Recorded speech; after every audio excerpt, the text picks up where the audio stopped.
Voter जब जिताता है जनता तो हम लोग भी सब जानते हैं, रंगदारी भी करना जानता है। हम लोग के आगे देखे कौन रंगदारी से हम लोग का लाइट काटता है, उसकी रंगदारी उसको फिर हम बैक करते हैं कि नहीं करते हैं। लोग लाइट बंद कर करके अपना लालटेन का इस्तेमाल करेगा, लेकिन प्रीपेड मीटर नहीं लगाना है। और हम भी अपील करते हैं कि नहीं लगाइए, वो कहीं से कहीं तक आपको फायदा नहीं देगा, हर हाल में नुकसान देगा, आपको परेशान करेगा। तो ये स्मार्ट मीटर की चीख पुकार जिस तरह से अलग अलग क्षेत्र में जा रही है, उस तरह से हम आपको वीडियो दिखा रहे हैं। और अभी हमारे साथ जिला पार्षद क्षेत्र संख्या 11 से जिला पार्षद प्रतिनिधि अशरफ जी है।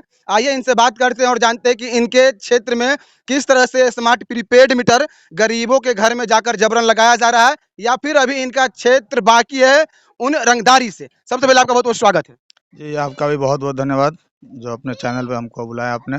सबसे पहला सवाल, स्मार्ट प्रीपेड मुद्दा पूरे बिहार को परेशान करके रखे हुआ है और आपके क्षेत्र में लगभग गरीब ज्यादा संख्या में है। स्मार्ट प्रीपेड मीटर आपके भी क्षेत्र में लगाया जा रहा है?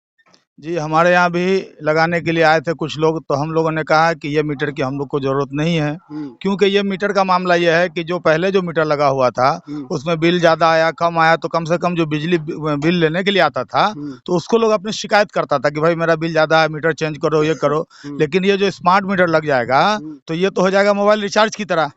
तो आप सिर्फ यहाँ जलाइए और रिचार्ज कीजिए, लेकिन अगर कुछ कमी बेसी होगी तो आप कहाँ जाइएगा? अडानी अंबानी को ढूंढने नहीं जाइएगा कि हमारा मीटर बहुत लग रहा है, ये करा। इसलिए ये मीटर हर हाल में बैन होना चाहिए। और मैं अपील करता हूँ यहाँ की जनता से कि जहाँ भी आए लगाने के लिए उसका एकदम खुल करके विरोध करें। और वो लोग आते हैं तो धमकी भी देते हैं कि प्रशासन के माध्यम से लगेगा, जेल जाना पड़ेगा। ऐसा कोई मामला नहीं है, क्योंकि जनता सर्वोपरि है, जनता से बड़ा कोई नहीं है। मतलब अशरफ जी अपने क्षेत्र के लोगों के साथ है, जो गरीब की आवाज अभी तक कोई नेता नहीं उठा रहे थे, आप अपने क्षेत्र में उठा रहे हैं? जी जी, अपने क्षेत्र में और इसके आगे भी जाने की जरूरत पड़ेगी, क्योंकि जनता ही हमको चुना है। जनता अपनी सेफ्टी के लिए किसी भी नेता को चुनता है, वो मुखिया हो, जिला पार्षद हो, MP MLA, कोई भी पब्लिक अपनी सुविधा के लिए चुनता है। तो हम लोग से जितनी कोशिश होगी उस कोशिश में हम लोग एकदम खड़े रहेंगे। अभी जहाँ पर हमारा इंटरव्यू आप कर रहे हैं, देखिए इसके पीछे में एक पोल है जो 50% से ज्यादा 50% से ज्यादा वो झुका हुआ है। वो कल की तारीख में गिर जाएगा। और आप चले जाइए सिर्फ यहाँ पर JE के पास कि हमारा पोल गिर गया है, तो उसके लिए वो पटना तक की बाउंड्री देंगे कि पटना जाइए, ऐसे कीजिए, वैसे कीजिए। जितना भी पोल गड़ा हुआ है, अभी 20वीं विधानसभा की बात कर रहे हैं, जिसका 80% पोल जो है वो कोई सीधा नहीं है, टेढ़ा है। बैलेंस किसी भी चीज का बहुत मायने रखता है। जो सीधा होगा वो खड़ा रहेगा, जो टेढ़ा होगा आज गिरेगा, कल गिरेगा।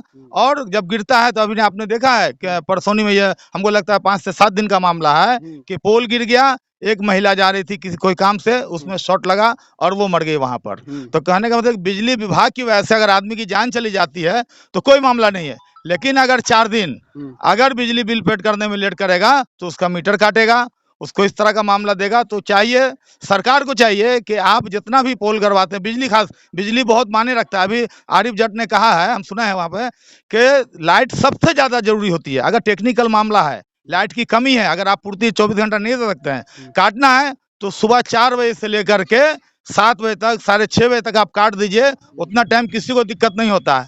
लेकिन जो शाम का टाइम होता है वो बच्चे लोग को पढ़ने का टाइम होता है, खाने बनाने का टाइम होता है, आप एकदम हमेशा बस शाम का 5:30-6 बजा लाइट कट।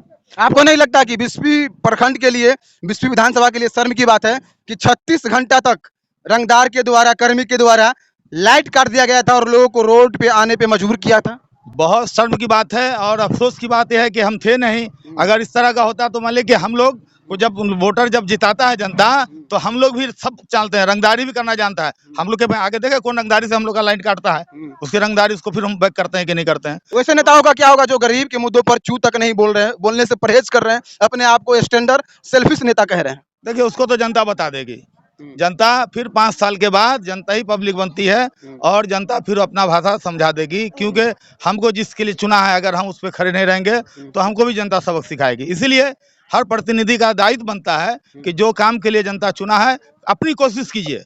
जितना जितना बड़े बड़े नेता नहीं, लेकिन जो हमारी ताकत है उसके हिसाब से जितना ज्यादा से ज्यादा होगा उसमें प्रतिनिधि को उसमें आगे बढ़ के हिस्सा लेना चाहिए। आपको नहीं लगता कि प्रत्येक पंचायत का मुखिया, सरपंच समिति, प्रत्येक प्रखंड का प्रमुख और प्रत्येक जिला पार्षद क्षेत्र का जिला पार्षद अगर लोगों के साथ आ जाए तो ये चीज को रोका जा सकता है। बिल्कुल रोका जा सकता है। प्रतिनिधि जो है, जनता तो प्रतिनिधि को उतना ताकत दिया है, और प्रतिनिधि जब खड़ा होगा तो जाहिर सी बात है जनता भी उसके साथ रहेगी, लेकिन उसमें चाहिए कि प्रतिनिधि को खड़ा होना चाहिए उसके अंदर। वो कहीं की भी का प्रतिनिधि हो, बिस्फी का हो, रेखा का हो, और पूरे बिहार का हो, उसको प्रतिनिधि को उसमें मजबूती से आना चाहिए। जनता का जो भी काम हो उसमें प्रतिनिधि को मजबूती से खड़ा होना चाहिए। ये स्मार्ट प्रीपेड मीटर गरीबों को बर्बाद करने वाला ये स्कीम है या आबाद करने वाला ये स्कीम है? ये पूरी बर्बाद करने वाला है। यहाँ तक के आदमी फिर जैसे गैस सिलेंडर का मामला है कि आदमी गैस छोड़ के फिर चूल्हा पे आ गया है, तो लोग जब ऐसी तरह का मामला रहेगा तो लालटेन अभी भी चल रहा है मार्केट में, लोग लाइट बंद कर करके अपना लालटेन का इस्तेमाल करेगा, लेकिन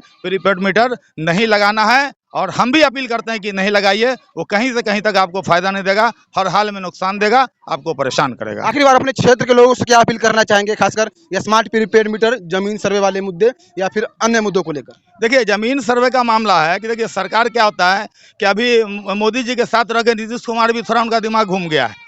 ठीक है, आपका सिस्टम है, अगर आप जमीन का सर्वे करवाते हैं तो 2 महीना 4 महीना पहले आपको पेपर में, सोशल मीडिया, प्रिंट मीडिया के जरिए से देना चाहिए कि ये कानून लगने वाला है। इलेक्शन का प्रचार आप 3 महीना पहले से करते हैं कि मोदी जी को वोट दीजिए, कांग्रेस को दीजिए, बीजेपी को दीजिए, लेकिन इसका प्रचार क्यों नहीं हुआ? इसको कम से कम 6 महीना पहले प्रचार होना चाहिए कि आपका उसका ये होगा, जमीन का होगा, उसमें आपको ये डॉक्यूमेंट्स लगेगा, ऐसे करना ताकि लोग परेशान नहीं होता। अभी मामला है सीधा, लेकिन लोग को जानकारी नहीं है, जिसकी वजह से लोग चला जा रहा है, पर्ची कटाने के लिए चला जा रहा है, कुछ मालूम नहीं है। जो पैसा, नाजायज पैसा जनता का बहुत ज़्यादा जा रहा है और जनता बहुत ज़्यादा डिस्टर्ब है। इसलिए सरकार को चाहिए कोई भी कानून लाए तो 6 महीना पहले जैसे आप इलेक्शन का प्रचार करते हैं वोट का, उसी तरह से इसका भी प्रचार करना चाहिए।